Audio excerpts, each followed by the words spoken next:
Hey everyone, in this video we'll learn about servlet hidden form field and hit counter feature and its application with practical example.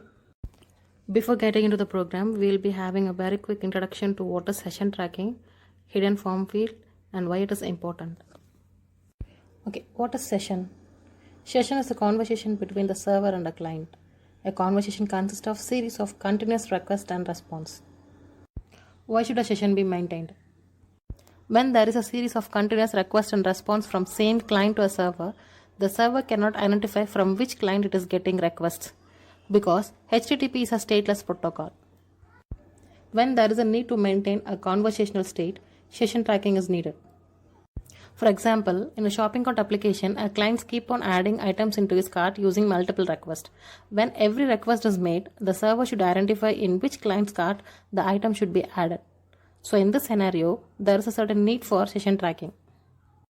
So the solution is, when client makes a request, it should introduce itself by providing unique identifier every time.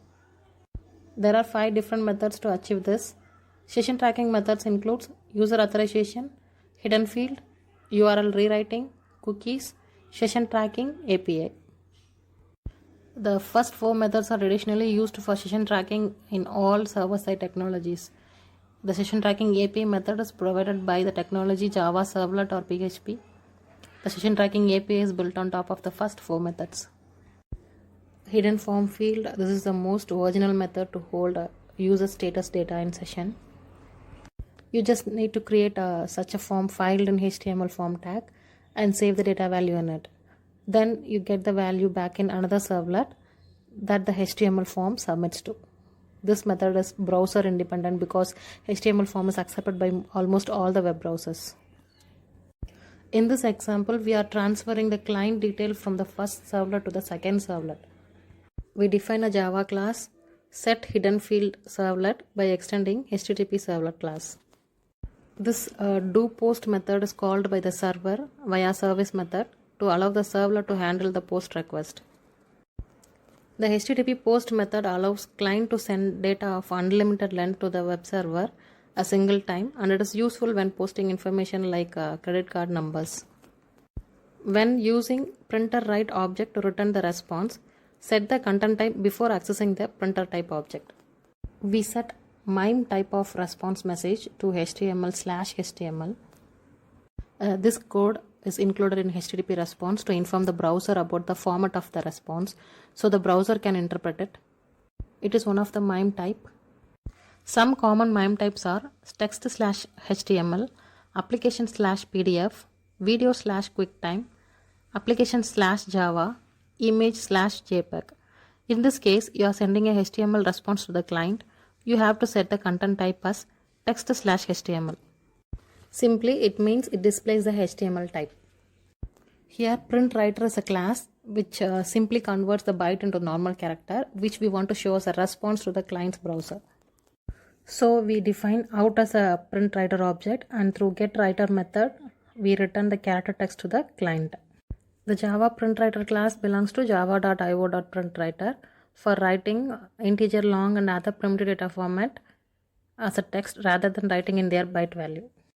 This query string comprises name equal to value pairs. We can retrieve the query parameter from the request message using this request.get parameter name. Here the parameter name is username or password. The parameter name should be a case sensitive, and it is used to retrieve the parameter value from most of the single valued input elements like text field, radio button or text area, etc. If the parameter is present or not null, we trim the returned string to remove the leading and trailing white spaces. The trim function is used to normalize all the spacing, and it's a built-in function. It automatically strips the space at start and end of the given string and leaves just one space between all the words inside the string, and it takes care of extra spaces caused by empty cells. This code checks for null and empty values. If you don't enter username or password, then it will print please enter both username and password. This request dispatcher interface provides a facility of dispatching the request to the another resource. The resource may be a HTML servlet or a JSP. Therefore, the request dispatcher receives the request from the client through login page By submitting our request on clicking the login button, without entering our username and password in login page, it will include the message, please enter both username and password as a response. This code checks for a valid username and password. In this case, we store the information in hidden field and we get it from the another servlet. That is, login.html is our welcome page for hidden form field. We will get our hidden data from get hidden field servlet file. The syntax used to store the data in hidden field is input type equals hidden, name equals form element name, for example username or password, the value equals hidden field value. Hidden form field is also called as a hidden box because it is used to store the value similar to the text box, but here the stored value will be invisible. The username and password is predefined. This equals method compares two strings or the values. If the given value from the client are identical, then we will have a message that is logged in successfully, and click on the below button to see the value of username and password. On clicking the see values button, the form invokes the doPost method of get hidden field servlet. The doPost method parses the hidden field out of request and displays the value of username and password. And finally, if the username and password is incorrect, we will be having a display message wrong username and password. As you deploy the project and run the code on the server, the control goes to login.html file and the form is generated on web browser and it will ask for your username and password.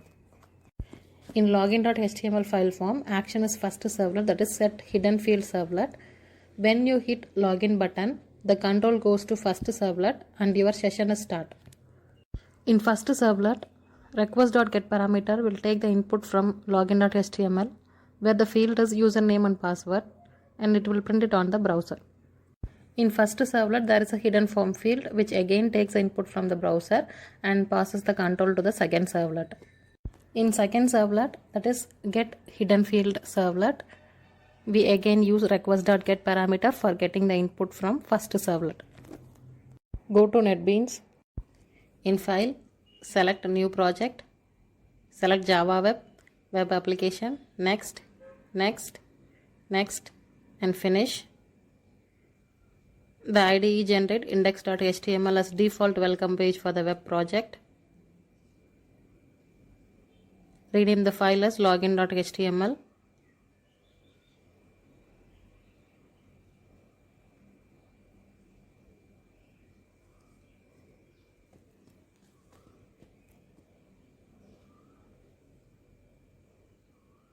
Copy the code and paste over here.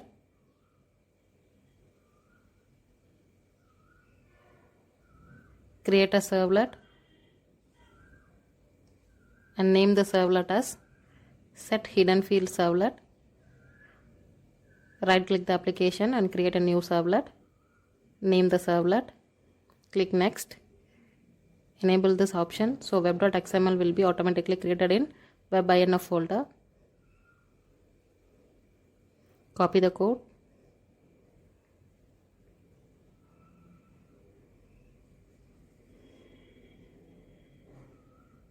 and paste over here.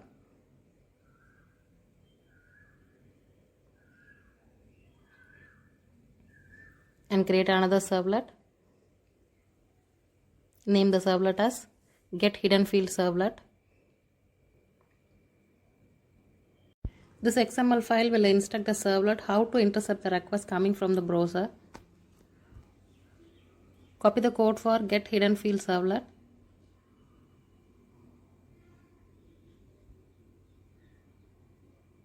And paste over here.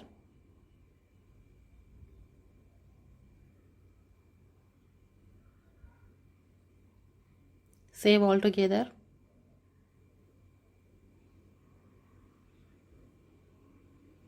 Select the browser, click run button.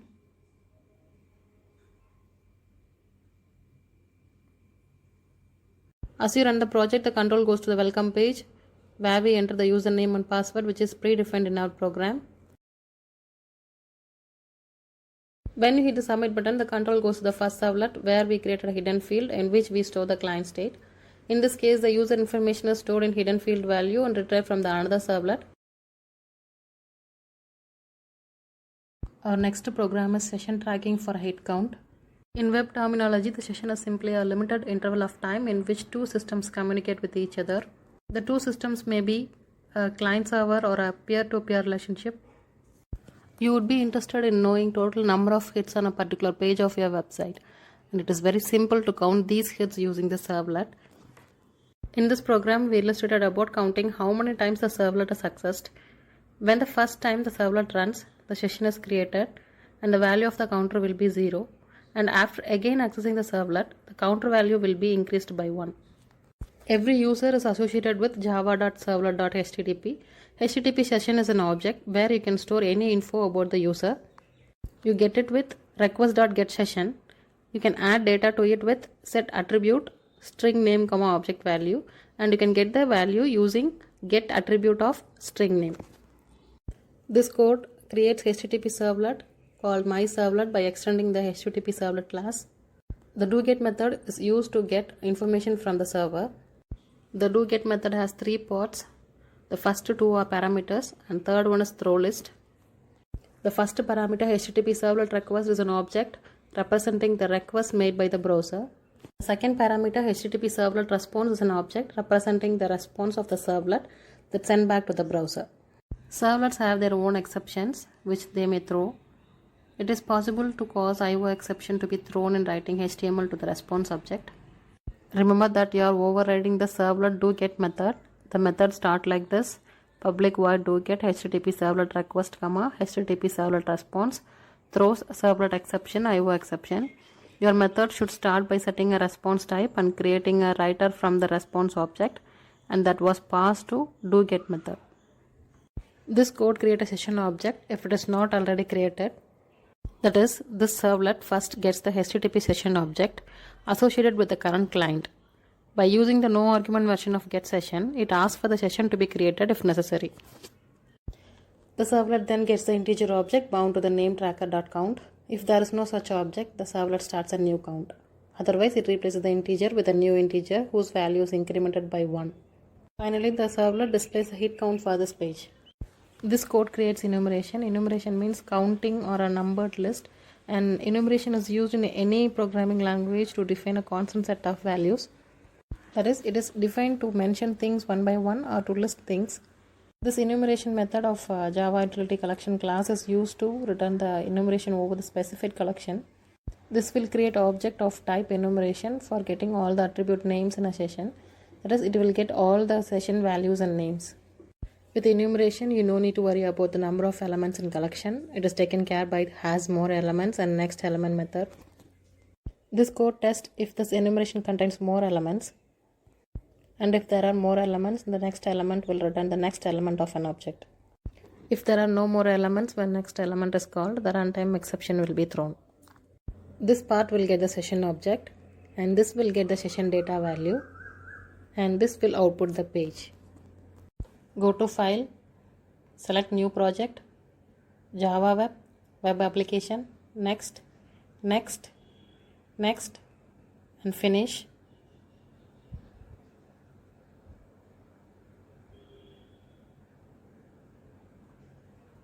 Create a new servlet.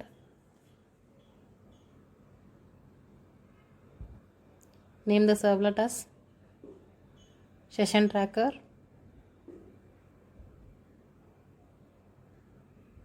Click Next. By clicking this, we don't have to write a separate stuff for web.xml. The NetBeans will add this file to your project.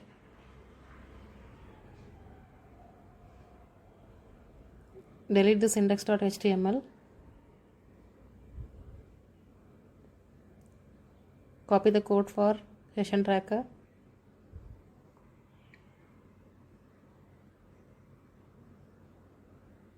And paste over here. Save the file, select the browser, run this file separately,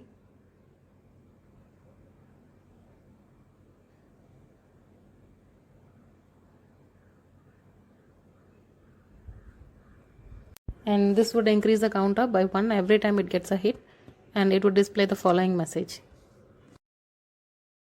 Thanks for watching.